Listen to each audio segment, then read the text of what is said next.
Okay, actually, could you state your name, your profession, and your opinion of what I'm about to show the people?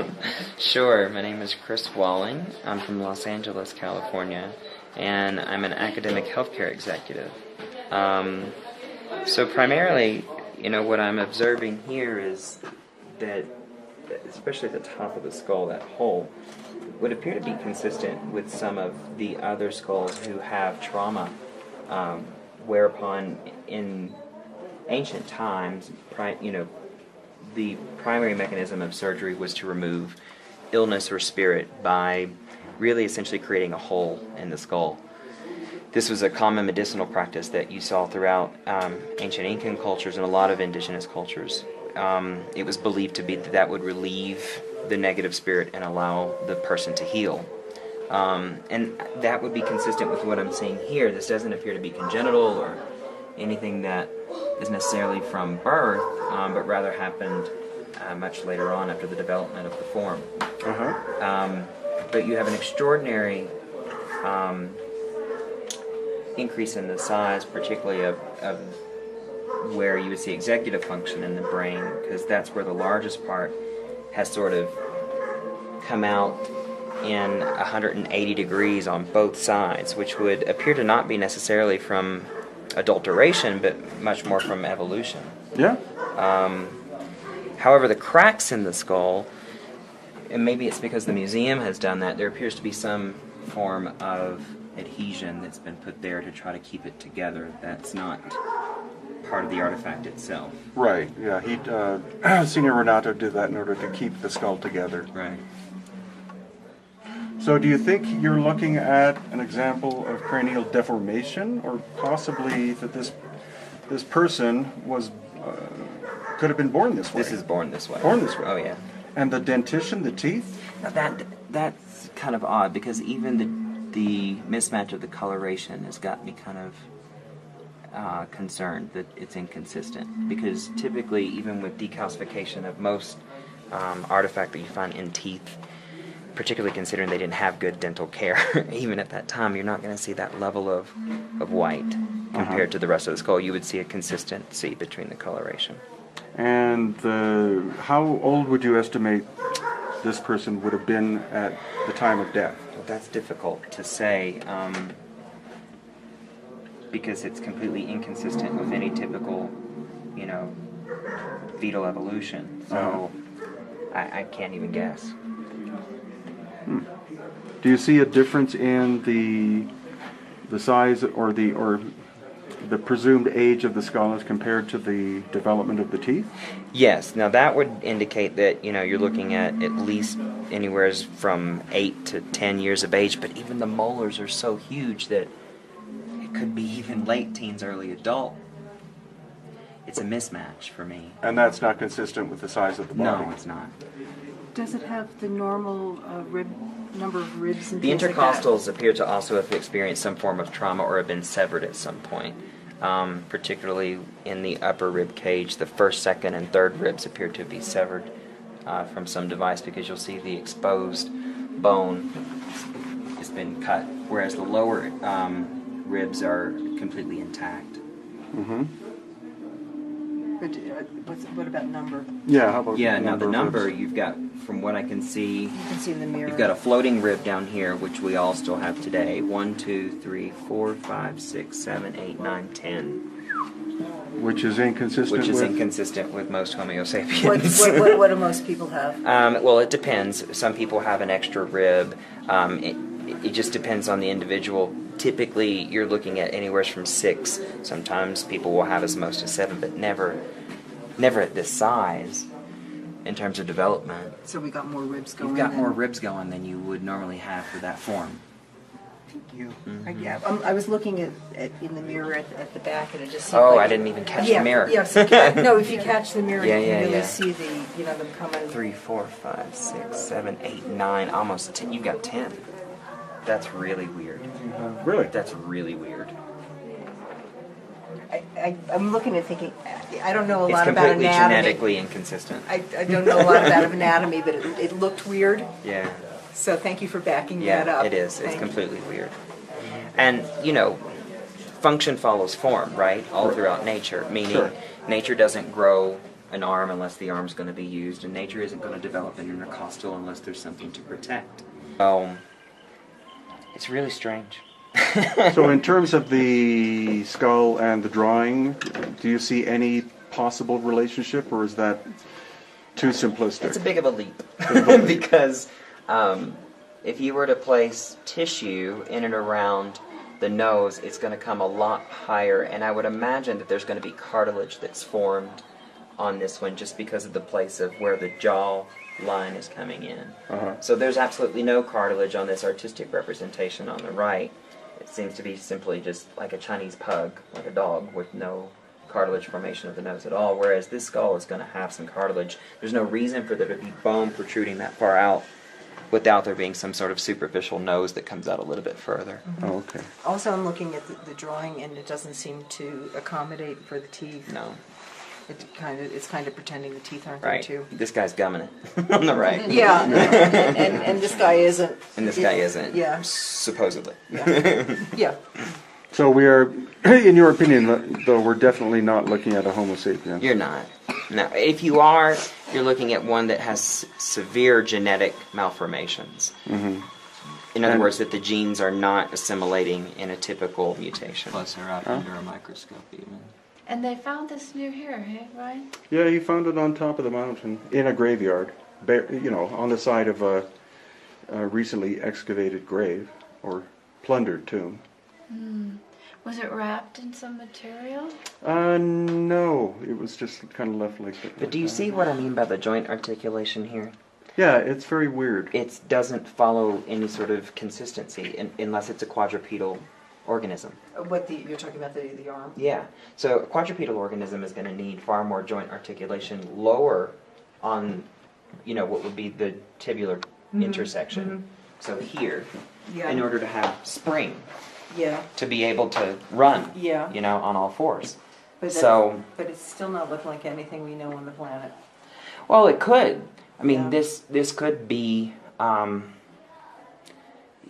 weird dog corpse with a skull placed on top of it. Dogs have that many ribs? Usually, some breeds can, yeah. Okay. Well, he's actually taken it out before, and I photographed it. I can send you the photos. And it's connected. Yeah. Okay. Yeah, the spinal column goes straight up. Straight and up. through. Wow. And it's not, there was no sign of it being glued on or shoved on or anything like that.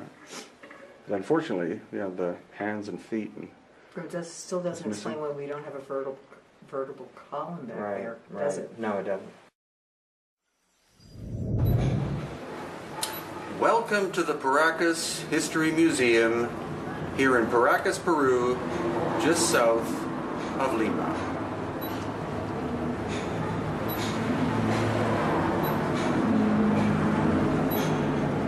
Today I'm going to show you the difference between the Paracas ancient people and other people who have lived in this area. Now this person is an example of Inca. Not Inca as in royal Inca, but Inca as in the time period of the Inca. This is a normal shaped skull, and this person's cranial volume was 1,200 cubic centimeters, which is an average human.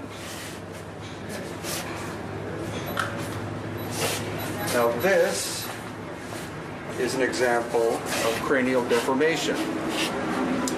The volume of this skull is 1,100 cubic centimeters. So again, basically normal.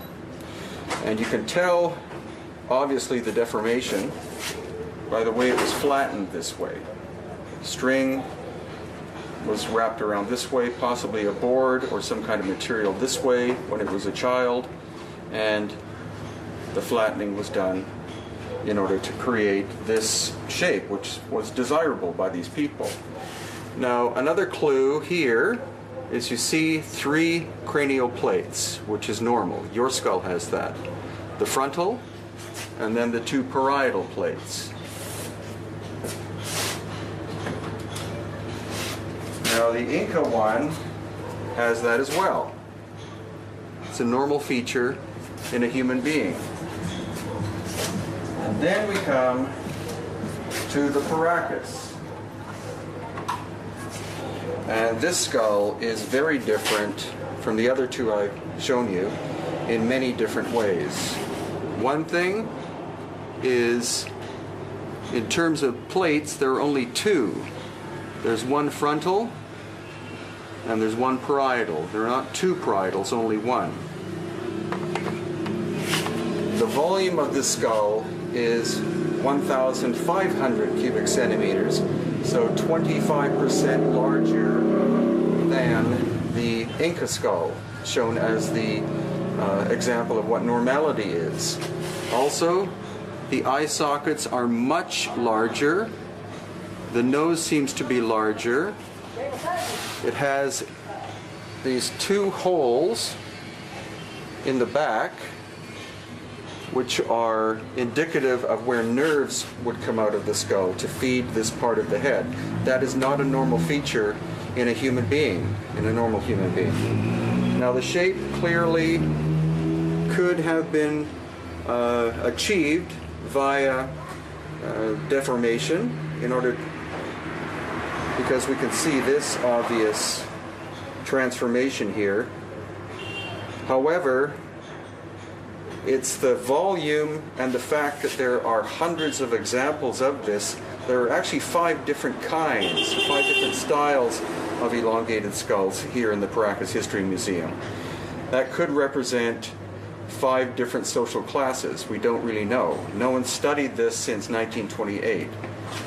But what I really want to do, because there are so many people interested in these skulls, is to slowly rotate it for you so that you can stop and freeze frame it if you want at any given time to have a look.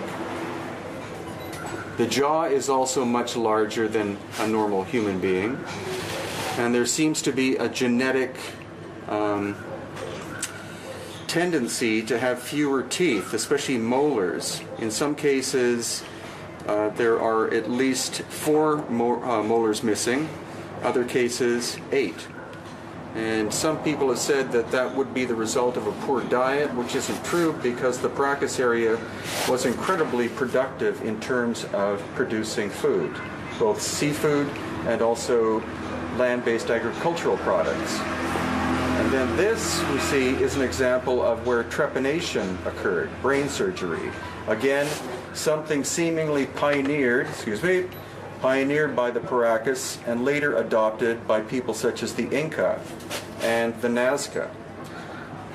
So this is just a brief introduction to what I wish to show you here at the Paracas History Museum, and feel free to come at any time and explore this phenomenon with us.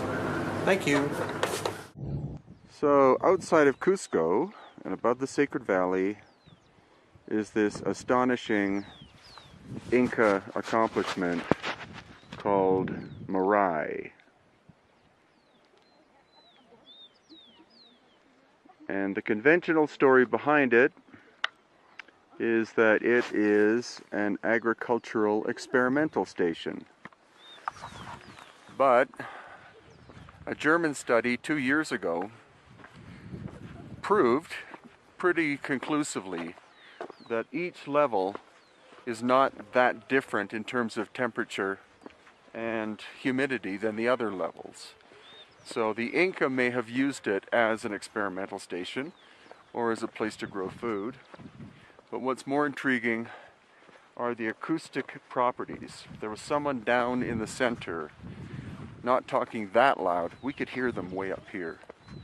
So the question is this actually something far more profound than an auditorium or an experimental station for food? Is it possible that this is the remnant of an ancient energy generator of some kind?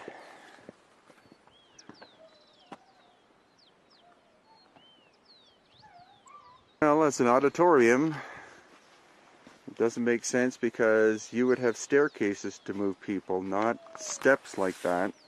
The Inca were masters at building stairways, so that doesn't work. And again, it's the acoustics. We can hear the people who are up there.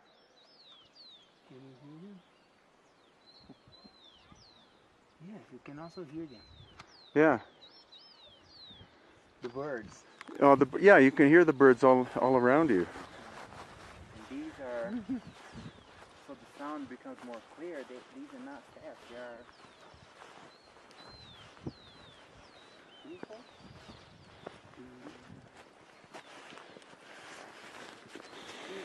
Well, the thing is, if they built normal staircases going vertically that way, then that might inhibit the sound, the movement of the sound inside of it.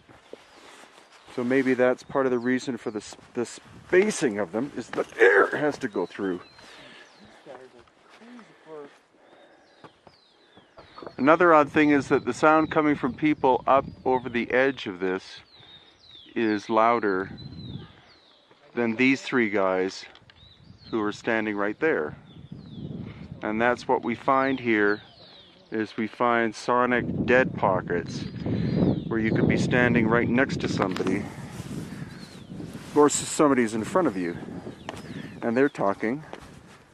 All of a sudden their voice goes loud, and then it goes is diminished, and then loud and diminished.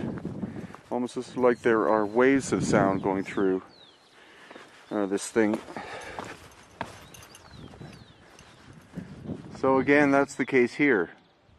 Well, I can hear my own echo in here, but these guys who are here, I can barely hear them. But somebody who's up at the top here, over there, their voice is louder than it is there. Even if you stamp your foot here, it echoes. And if you call out, the effect is it's obvious.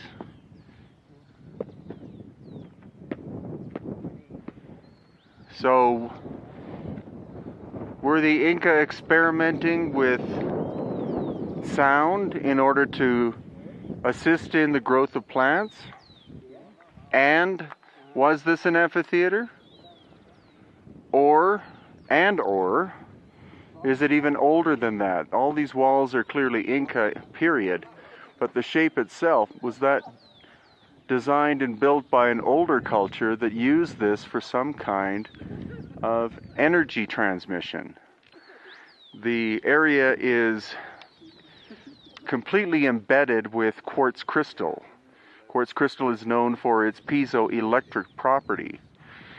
And an engineer who I brought here just a few days ago is going to hire someone to do a study to see if it's plausible that this shape is in fact some kind of subtle energy or sonic energy generating system.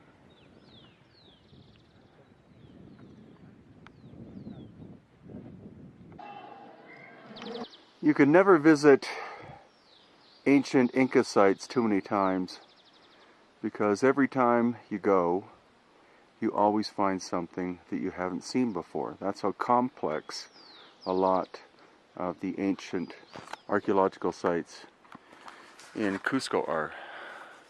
Presently, we're at Chinchero. And Chinchero is not one of the more popular tourist destinations, but it's incredibly fascinating, because here we find not only the wall that you just saw, but examples like this. These very strange cutout surfaces in the bedrock.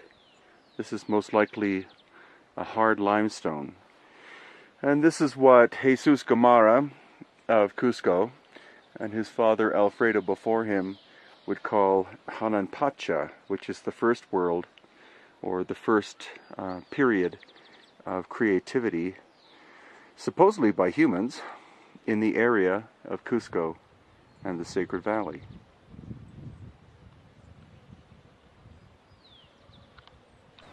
And now descending quite a massive Inca period staircase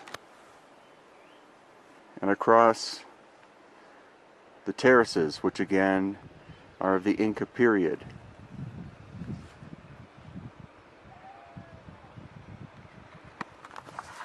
Now the thing is that what most tour guides and books won't tell you is the fact that, of course, the Inca were here, were profound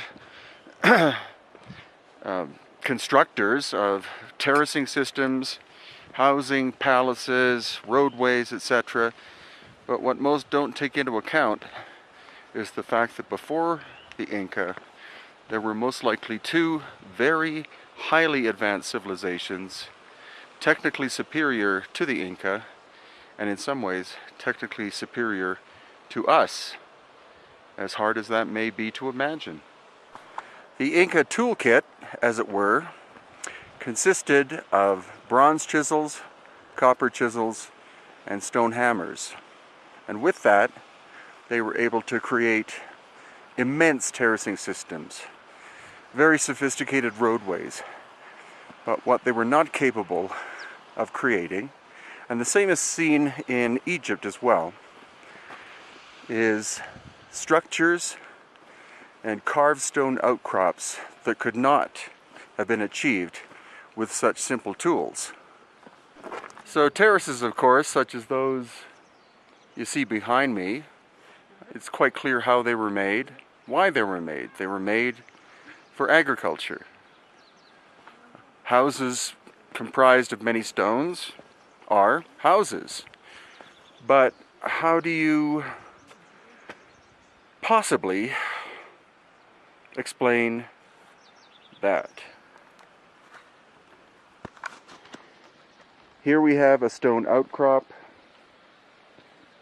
and all of these facets and planes are carved into it. Now, this would unlikely be a quarry because so little stone relatively is removed. But the question is, if it wasn't a quarry, what possibly could have been the function? And here again, we see this shaped wall. Some might call these stairs, some might call them seats, but the amount of effort involved to remove the material is very puzzling. Also, the weathering on the stone, it's hard limestone, so it's not as hard as granite, but still, the weathering would indicate not tens or hundreds of years of wear from rain and wind and sun, but probably thousands. And that would put these back long before the existence of the Inca, who appeared in Cusco in the Sacred Valley, by most accounts, about 800 years ago. And again, according to Jesus Gamarra, whose website is theorigintour.com, there are not 5, 10, or 100 carved outcrops like this in the area of Cusco in the Sacred Valley. But he says 5,000. That is curious. Now this is quite a odd feature. A triangular cut in this massive limestone boulder. And then even more odd or curious is this carved out area. Mining, doubtful. Quarrying, doubtful. Strange other cuts here.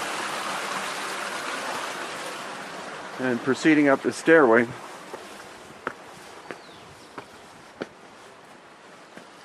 again, another big cut.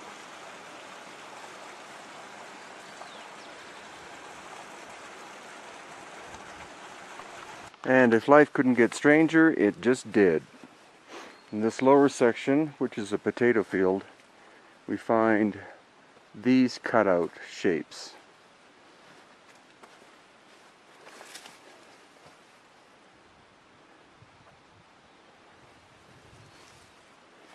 and two quite massive stones, for some reason, put together. So let's look on the other side.